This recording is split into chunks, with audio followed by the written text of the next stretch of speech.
2 Samuel pasal 21 ayat 1 sampai 22. Orang-orang Gibeon dan keluarga Saul. Dalam zaman Daud terjadilah kelaparan selama 3 tahun berturut-turut. Lalu Daud pergi menanyakan petunjuk Tuhan. Berfirmanlah Tuhan, pada Saul dan keluarganya melekat hutang darah, karena ia telah membunuh orang-orang Gibeon. Lalu raja memanggil orang-orang Gibeon dan berkata kepada mereka, orang-orang Gibeon itu tidak termasuk orang Israel, tetapi termasuk sisa-sisa orang Amori, dan walaupun orang Israel telah bersumpah kepada mereka, Saul berikhtiar membasmi mereka dalam kegiatannya untuk kepentingan orang Israel dan Yehuda. Daud berkata kepada orang-orang Gibeon itu, apakah yang dapat kuperbuat bagimu? Dan dengan apakah dapat kuadakan penebusan, supaya kamu memberkati milik pusaka Tuhan?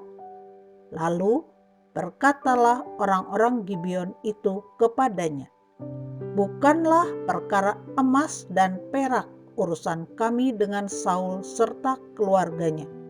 Juga bukanlah urusan kami untuk membunuh seseorang di antara orang Israel.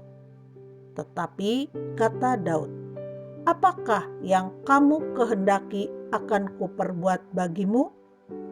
Sesudah itu berkatalah mereka kepada raja, dari orang yang hendak membinasakan kami dan yang bermaksud memunahkan kami, sehingga kami tidak mendapat tempat dimanapun di daerah Israel, biarlah diserahkan 7 orang anaknya laki-laki kepada kami, supaya kami menggantung mereka di hadapan Tuhan di Gibeon di bukit Tuhan.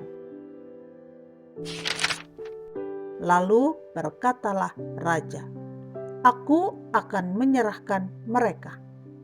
Tetapi raja merasa sayang kepada Mefiboset bin Yonatan bin Saul, karena sumpah demi Tuhan ada di antara mereka, di antara Daud dan Yonatan bin Saul.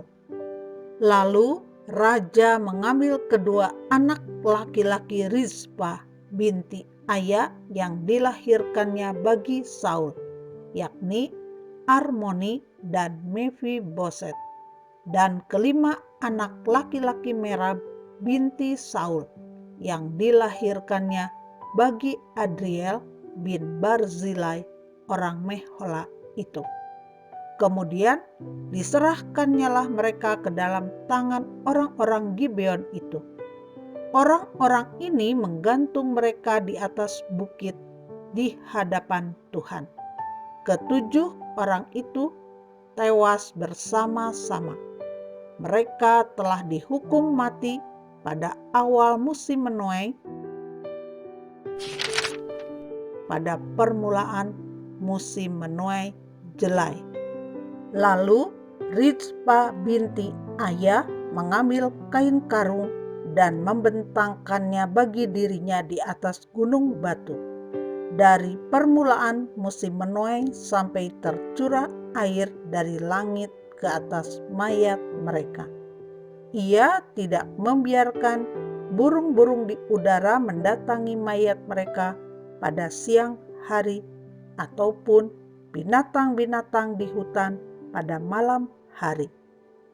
Ketika diberitahukan kepada Daud apa yang diperbuat Rizpa binti Aya, gundik Saul itu, maka pergilah Daud mengambil tulang-tulang Saul dan tulang-tulang Yonatan anaknya dari warga-warga kota Yabes Gilead, yang telah mencuri tulang-tulang itu dari tanah lapang di Betsan. tempat orang Filistin menggantung mereka ketika orang Filistin memukul Saul kalah di Gilboa. Ia membawa dari sana tulang-tulang Saul dan tulang-tulang Yonatan anaknya. Dikumpulkanlah juga tulang-tulang orang-orang yang digantung tadi.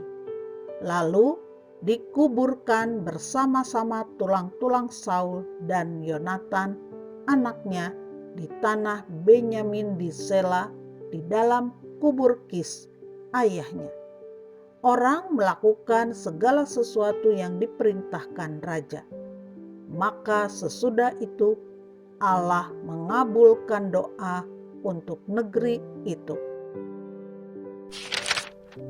Peperangan melawan orang Filistin. Ketika terjadi lagi peperangan antara orang Filistin dan orang Israel, maka berangkatlah Daud bersama-sama dengan orang-orangnya, lalu berperang melawan orang Filistin sampai Daud menjadi letih lesu.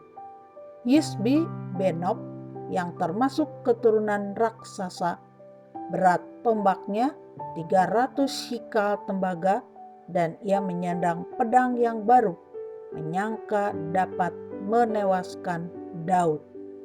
Tetapi Abisai anak Zeruya datang menolong Daud, lalu merobohkan dan membunuh orang Filistin itu. Pada waktu itu, orang-orang Daud memohon dengan sangat kepadanya. Kata mereka, "Janganlah lagi engkau maju berperang bersama-sama dengan kami,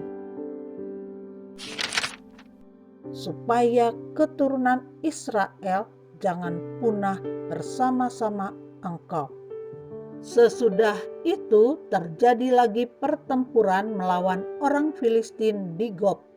Pada waktu itu Sibkai orang Husa memukul kalah Saf yang termasuk keturunan raksasa. Dan terjadi lagi pertempuran melawan orang Filistin di Gob. Elhanan bin Yaare Oregim orang Betlehem itu menewaskan Goliat orang Gad itu, yang gagang tombaknya seperti pesa tukang tenun.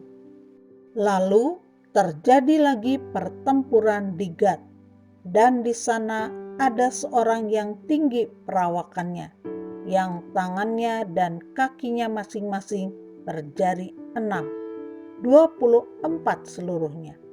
Juga orang ini termasuk keturunan raksasa. Ia mengolok-olok orang Israel. Maka Yonatan, anak Simea kakak Daud, menewaskannya. Keempat orang ini termasuk keturunan raksasa di Gad. Mereka tewas oleh tangan Daud dan oleh tangan orang-orangnya.